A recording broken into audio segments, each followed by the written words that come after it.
Amen. So being strangers and pilgrims, why is that a good way to look at our discipleship? All of these are about images. They're not necessarily about people. Although this one's probably the most people-focused lesson we've had so far. But not necessarily about people, but it's about understanding the portraits, the pictures. Why is stranger and an alien, why is that a good portrait? Because we're just passing through. And we noted the difference between a stranger and a pilgrim in last week's class. But honestly, even though it's two different words, it's two different definitions, but in reality, it does give the same message. And what message is that? We're not going to be here forever. And as far as our fitting in with the world, we're just like a what? We are like a vapor, but we're like a stranger. We're like a stranger. We're like a pilgrim. And I said that this lesson might be the most specific people-focused lesson because it did, and we introduced this last week, it does revolve around a couple, Abraham and Sarah. Why did Abraham and Sarah, why are they such a good way to illustrate this?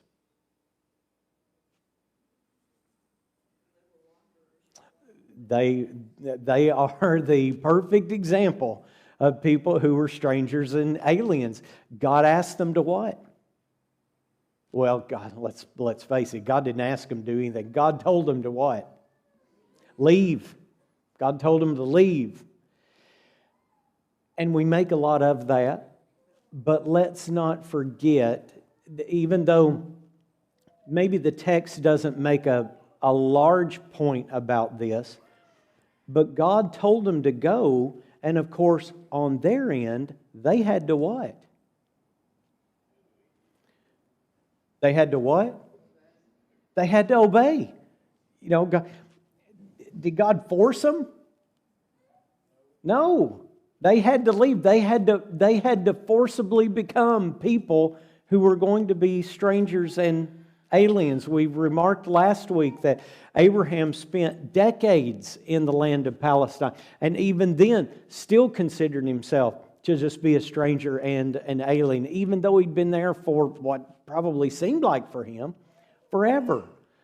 So we're kind of going to look at this morning, kind of in the second half of the lesson, what does it take to be a stranger and a pilgrim? And we remarked last week that it takes faith for us. So we just look in Hebrews chapter 11 and the 6th verse. What does the 6th verse establish for us?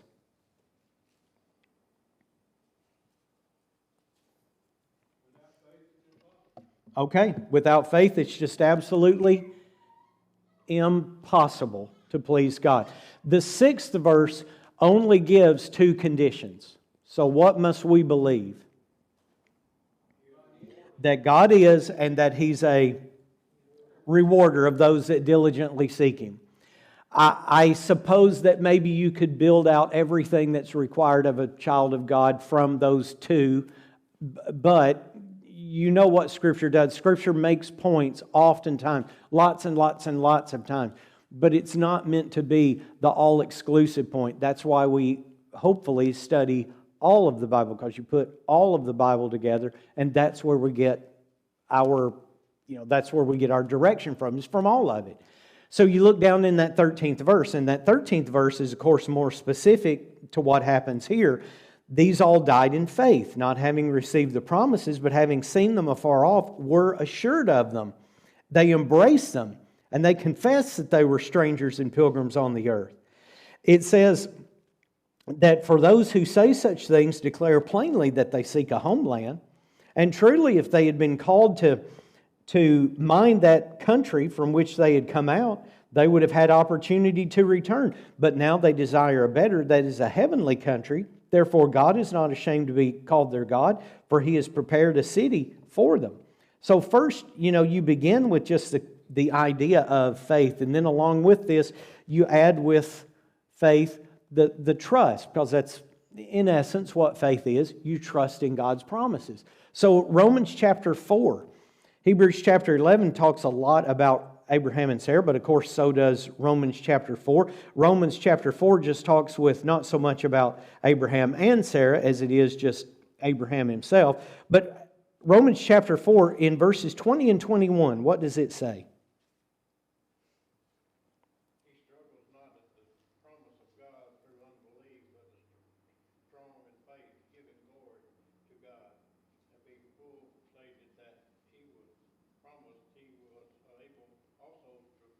Okay, what promise was it talking about?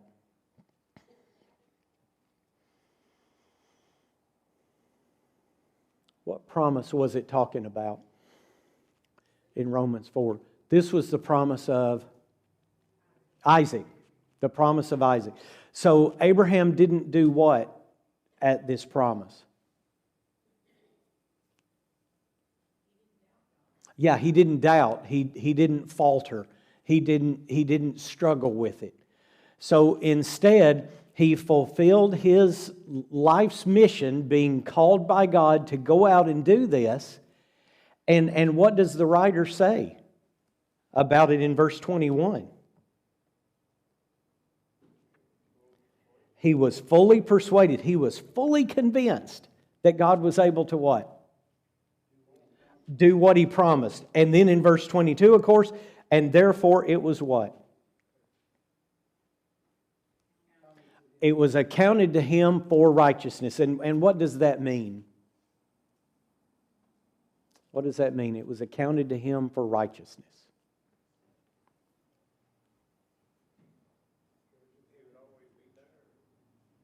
He was what? He was sure. And verse 22, it was accounted to him for righteousness.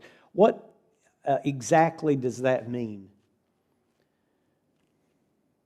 What exactly does that mean?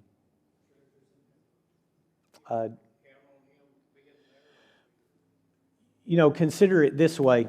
If we would have been talking about someone many centuries later under the old law, how would they have been accounted to righteousness? They would have been a faithful Israelite. They would have been someone who did what? They would have been someone who worshiped. They participated in the feasts. They would have offered their sacrifices. And if you would have looked at that faithful Israelite, what would you have said about them? They're a what? They're a righteous Israelite, because in the instructions that they're given, they have performed them, as far as I can tell, to the limit. Well, what did Abraham have? As far as the law of Moses, what did Abraham have? He didn't have what? There was no law. So when God tells him to go, and Abraham did it, there was nothing else that would have defined someone who was faithful, except the fact that God literally comes to him, tells him to go, and he did what? He went. So that is accounted to him as what? Righteousness. God said it, Abraham believed it, and Abraham acted on it. And it was accounted to him for righteousness. How difficult do you think it was for Abraham to do that? How difficult do you think it was? Sure he did. Oh, absolutely he did. Because there's so much, what? Picking up and having to move to a different place. So much uncertainty, I guess maybe the best word to define, the best word to sum. There's so much uncertainty. I mean, you don't know what. You don't know what's going to happen. You don't know if you're going to have enemies. You don't know if the trip itself is going to even be possible, if it's going to be doable. But he did it. And then once he gets there, he's still got to live in that land for years and years and years until what happens? Until what happens? You know, it's not like God told him to get out of his land and take off after promising him Isaac. And then the next week, he finds out that Sarah is going to have a baby, and he thinks, oh, okay, so this is a God that I can believe in. I'm going to take off. Tells him to go. He's got to go, along with all the complexities of moving and living in the land, and still he didn't even have what? He didn't have the proof that God was going to come through with the promise of Isaac. But yet, what did those accounts tell us, both in Hebrews chapter 11, but especially in Romans chapter 4? Abraham didn't what? He didn't doubt. He didn't struggle. He didn't falter. He didn't wonder. And that is such an incredible testament to faith. And maybe that was all the part of the plan of God to test his faith, for giving him not only what appeared to be a pretty difficult task in leaving his homeland, but then waiting 25 years to fulfill the promise of Isaac. It becomes for us for forever a record of what people are actually capable of. Here was Abraham. Abraham shows us what people are capable of. Shadrach, Meshach, and Abednego show us what people are capable of. Joseph shows us what people are capable of. Daniel shows us what people are capable of. As far as living as a stranger and a pilgrim, this is what you and I are capable of. And I think it's a wonderful, wonderful thing. So, first and foremost, trusting in God's promises, and then secondly, just obeying in these instructions. What's told to us again in Hebrews chapter 11? Hebrews chapter 11, going back to Hebrews chapter 11. But this time, what does it tell us in the 8th verse? Now, we've said it, we just haven't read it. What does it tell us in the 8th verse? By faith he obeyed. Now, what's really interesting when you think about it, if Abraham would not have obeyed, think about it this way. If Abraham would not have obeyed, we would have known nothing about his what? Faith. So people tell us that they have faith. People tell us that they believe in God, okay? Without seeing their obedience, I know nothing about what? About their faith. Because, let's face it, and we've all observed, it's easy for someone to do what? Say something. Say anything. It's easy for people to tell you anything. Much more difficult for someone to do what? To actually live up to it. To actually live up to it. And this goes all the way from the tiniest of little things in our lives all the way up to the biggest ones, the absolute ultimate greatest physical commitments that we would make, which would be, I mean, no one could have a greater physical commitment than committing themselves to being a disciple of Jesus Christ through baptism. Rarely could anyone surpass that commitment. Maybe only second would be the commitment that they make to spend the rest of their lives with someone. And when you make that commitment, you live up to it.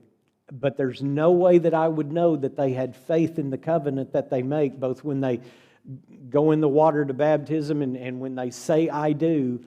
I have no idea what their faith in that commitment is until I see it in their action. So Abraham faith. I've got to have, in my pilgrimage, I've got to have someone who lives by God's instructions. When I have that when I have that and I see that in their life, then what does it help me do? It helps me to have faith in my life, because I see how important obedience is to someone else. Does that help you guys on a fairly regular basis to see the faithfulness in someone else's life? Yeah, it does. You know, I mean, and how does it help you? How does it help you? And, in maybe a real life experience, how does seeing the faithfulness of someone else help you? Okay, you certainly can know you're not alone. What else can it do? It can strengthen your faith. And it can sure strengthen your resolve. Because we all get up. We all get up on Sunday. We all get up on Sunday. And there are just times during the year that we don't what? We don't feel like it. We don't feel like it. So I get here and I see someone who is, I'm not joking, 40 years older than I am. And I think, my head hurts a little bit, back hurts a little bit, got a little bit of the sniffle.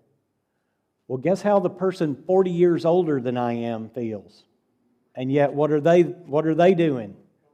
They're sitting in the pew, ready to go. And that helps me. That helps me. It helps me not only personally, but it helps me in helping other people, because you either believe that this is good for you or you don't. Now, clearly, because you're here, you believe it's good for you. I believe it's good for me. I believe it's good for you. But I need that power to talk to someone else about why it's good for them. And so when I hear reasons why someone can't come, it's very easy to point to all of you guys who have come and you don't feel like it, and you're my age, or you're younger, or you're 10 years older, or you're 20, or you're 30, or you're 40 years older than I am, and yet you still make it. So the whole concept of obeying God's commands has, you may not think it because you're just sitting there and maybe all you can think about is how bad you feel. Maybe. But your commitment to being here, your commitment to obeying God's commands means a lot to the rest of us. It helps me to learn how to better be a stranger and a pilgrim. It really, really does. There's something else, though, and that's coming out of the world. Now, remember the illustration, and we've long used this illustration, that we might be in the world, but we are not what? Of the world. Okay, as a bonus question, because it's not on the slides, where is that? Where is that? And I'll say that it is not, at least in the version that I use, in the New King James Version, put in the phrase being in the world but not of the world is not explicitly there. But it is there. It's just not explicitly there. Where is it? Do you know where it is? Who do you think would have said it? Who do you think would have said it? We are talking about the New Testament, so that gives me how many possibilities of writers? Gives me 8 of them, I think. 8 of them. So who do you think would have said that? Charles says Paul. Actually, that's an excellent answer because Paul wrote half of it. This was actually Jesus who said this. In John chapter 17, when Jesus was praying to the Father, what in essence does he pray for? We've just said it, he's praying for unity, and in the process of praying for unity, he basically, as he's praying to the Father, expresses this grand truth that all of us are in the world, but we can't be of the world. So you look in John chapter 17 and about 10 through 15, the concept is there, even though it's not, we have, preachers have, and there's nothing wrong with this, preachers have condensed it into this very nice, flowing, fluid statement. So is the idea there? Yes, I believe the idea is indeed there in John 17, 10 through 15, even if the exact phrase isn't there. The concept is there. I am in the world. We are all in the world. We're just not specifically, particularly of the world. But yet, as I am out of the world, it means that, and I used one of the terms, and one of the neat things about doing sermons while you're teaching class and teaching class and teaching class while you're doing the sermon is that you get these ideas, and all of these ideas kind of roll around. So I use the terms in the last point about sanctification and holiness, thinking about this specific point. God wants me to be holy, and where does that come from, by the way, in the New Testament? I didn't use this passage in the lesson, just wanted to use a different one, but where does God talk about being holy in the New Testament? In 1 Peter chapter 1, and he starts in verse 12 by talking about how we come out of the world. We have to leave behind a lot of worldly things. And the point of coming out of the world establishes holiness within us, or sanctification within us. And of course, the point in 1 Peter chapter 1, verse 15 and 16 is that the Lord is holy, so therefore what? We need to be holy. Now, how can we do that? How easy is it for me to be holy like the Lord is holy? Can I be holy like the Lord is holy? Can I be holy like the Lord is holy? Can I be holy like the Lord is holy? This is sort of a trick question, I guess. Can I be holy like the Lord is holy? Well, if I'm commanded to do it, I must what? I must be able to do it. We do confuse holiness with what other, again, very important concept, perfection. Perfection. So is the Lord perfect in His holiness? He is. None of us are going to be perfect in our holiness. However, we are, and we did read this as part of the last point too, we are partakers of the divine nature. And because I am a partaker of the divine nature, that divine nature is a nature of holiness. And so therefore, I can indeed be what? Holy. I'm not going to be perfectly holy. There's going to be times in my life where I slip back into unholiness. I mean, I hope not, but I know that the potential exists for that. And so when I do that, I need to come back out and I need to be holy again. But the point is, as a stranger and an alien, I can be a holy person. It doesn't mean that I'll be a sinless person or a perfect person, but I can be a holy person. I can be a set-apart one. Let's go back to 2 Corinthians chapter 6, because this was brought up. I brought it up, I didn't read it, but 2 Corinthians chapter 6. And this leads us to start to think about decisions in our lives. 2 Corinthians chapter 6, and we start in the 14th verse, just kind of observing what takes place. The first observation in 2 Corinthians 6, starting in verse 14, is the command. And what is the command? Do not be unequally yoked together with unbelievers. And then it begins all of these rhetorical questions that seeks to prove what very important point.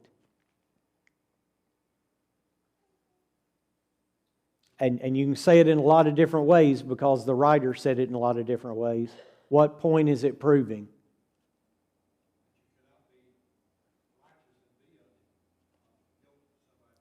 Yeah, and you can pick a lot of different ways to say it because the text says righteousness and unrighteousness don't what? Don't go together. Light and darkness don't what? Don't go together. So therefore, us, we, and what? And unbelievers shouldn't go together. Obviously, what is the big question here?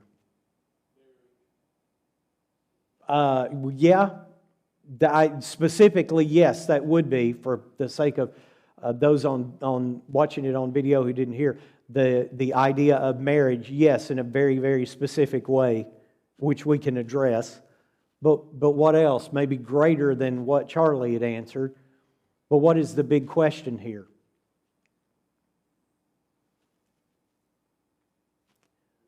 What does it take to be unequally yoked? Okay, what does it take to be unequally yoked? And those are going to be decisions that in a lot of circumstances you're going to have to answer in your life. You know, thinking along the lines of marriage, but let's change it just a little bit. Could I go into business? Could I go into a partnership with an unbeliever? Would I be unequally yoked? Not necessarily. Not necessarily. Going to the heart of the matter, Hebrews chapter 13, verse 4 tells us that marriage is honorable among who? Just two Christians who get married? Marriage is honorable among all. Could there come a point in time where I become unequally yoked? I suppose so. So in life, decisions matter. Decisions matter.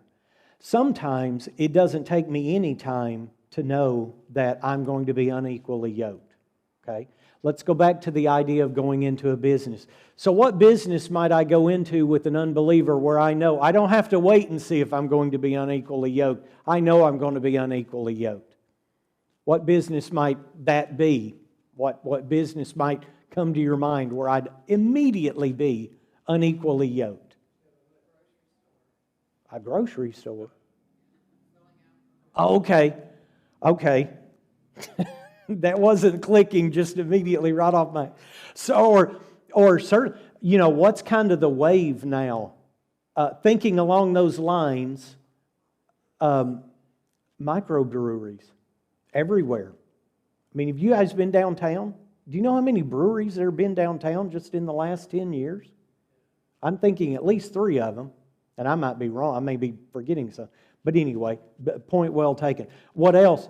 What other business might I get into where I know I'm going to be unequally yoked right off the bat? A casino? Vape shop, a strip club. I don't have to sit around and wonder, boy, am I going to be unequally yoked if I do that? This is where decisions come down to everything. It's where decisions come down to everything and wisdom. Even with all of the spiritual guidance and wisdom in the world, you might make a decision that's good in the moment that you make it, but what happens over time? You could get drawn into something where you are indeed what?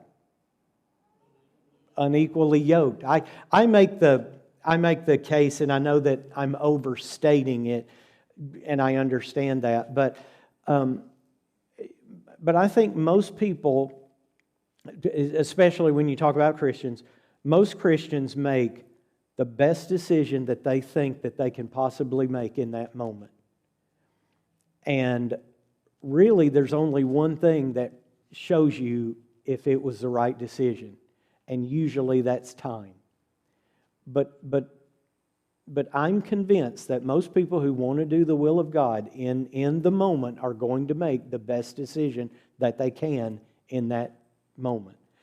And of course, if you've got good wisdom and spiritual knowledge and understanding, most of your decisions that you make in that moment are indeed going to work out. They will not unequally yoke you.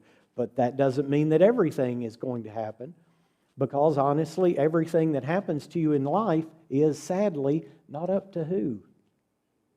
Not up to you. Because you have to live in the wake of other people's decisions, just like I have to live in the wake of other people's decisions. And it may very well be that we become, in moments, unequally yoked. And so, being a stranger and a pilgrim just simply means that I've got to get out from the world when it comes time to, basically sinking me in the world itself. And lots and lots and lots of applications can be made from that. I talked about, again, just in the lesson, how we act, how we speak. Tonight we're going to talk about yelling and screaming, how we react. There's a lot of these different ways where I can either show myself to be in the world, but not of the world, or just flat out of the world. And a lot of that depends on, am I going to be a stranger or an alien? Let's talk about realized or delaying gratification. Abraham and Sarah. How were Abraham and Sarah a good example of delaying gratification?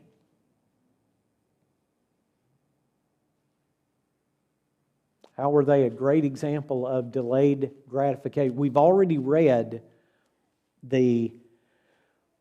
seen the phrase that is especially pertinent to this point, and it was in Hebrews 11, 13 through 16.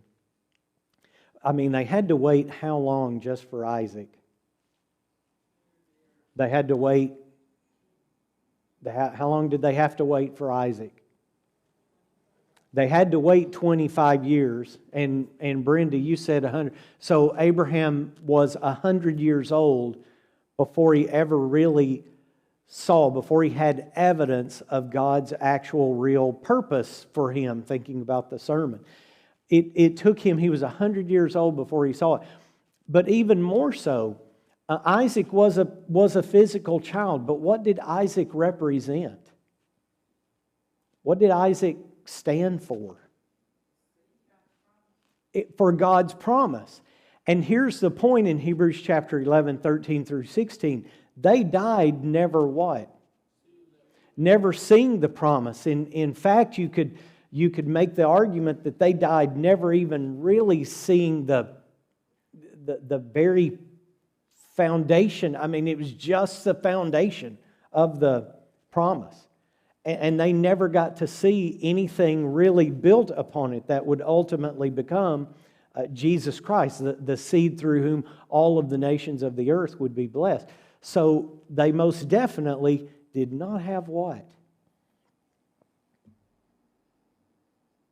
Delayed gratification. What's the opposite of it?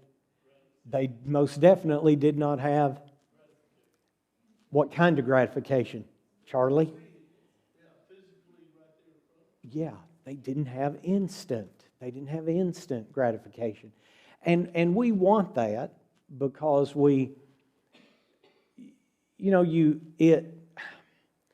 so if you commit a crime, basically when you commit a crime, you're going to get punished for it. May not seem like it's immediately, if you commit a crime and of course you get caught for it, immediately, what will happen to you? You will get arrested. And at some point in the future, probably 6 to 12 months in the future, you will go to trial, of which you will then, if convicted, do some kind of, I would imagine, jail time for it. So you get punished pretty quickly. I know some people would object to that, but bear with me. You would get punished pretty quickly. On the other hand, when we do good, it is unfortunate, and maybe all of us could do better just in life in general. When you do good, it seems like there's not a lot of people around to do what? To praise you. Now, yes, people will praise you in the big moments in your life, like when you do obey the gospel. They'll praise you when you get married, when you lead your first song, or you have your first invitation, or you say your first. They'll praise you in the big moments. But as you're going about your life and you're doing good, you're helping someone. You know, Christmas is coming along. All of you teachers have the opportunity to get stuff for kids that you know aren't going to have anything for Christmas. And you will probably do it in what fashion? Anonymously. And there's no one there to do what? There's no one there to praise you. You will get praised because you've done good on the face of the earth. You will get gratification one day by who? By God, who's the great and just judge of all. But what kind of gratification is it? It's delayed.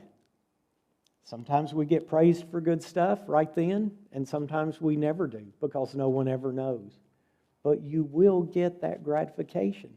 And that's part of being a stranger and an alien. And I say that, I guess in a way, unfortunately, maybe people would do better if we could instantly get gratified by a reward of doing good.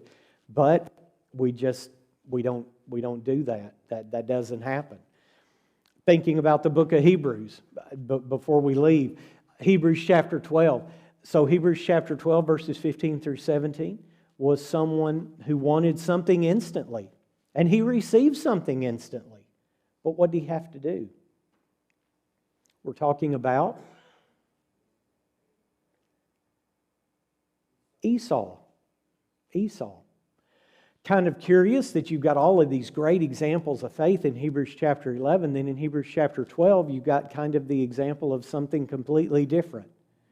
What was the incident behind these verses, Hebrews 12, 15 through 17? Esau wanted what? Yeah, he wanted something to eat, wanted some soup. How hungry was he? Just about to die. Just about to die. So hungry, he was willing to do what? Give up his birthright. How big of a deal was it to give up your birthright? It was a huge deal, and the problem was Esau didn't even realize how big of a deal it was, because for all of us, in a physical sense, physically, it's a big deal to give up your birthright. For Esau, he was really giving up what? He was not only giving up the physical inheritance, but what was Esau giving up to Jacob? Jacob would become who? Jacob would become Israel. And who would be born through him? Yes, Judah, and then ultimately Christ. So what does Esau give up? He gives up the distinction of having the lineage of Jesus Christ come through him. All for what? For something right. For something right then. And people give up happiness in their lives for instant moments of gratification all of the time. For that one little instant of happiness, they'll give up, they'll radically change the course of the rest of their lives. And it's so tragic to see it. And here was Esau. He did the same thing.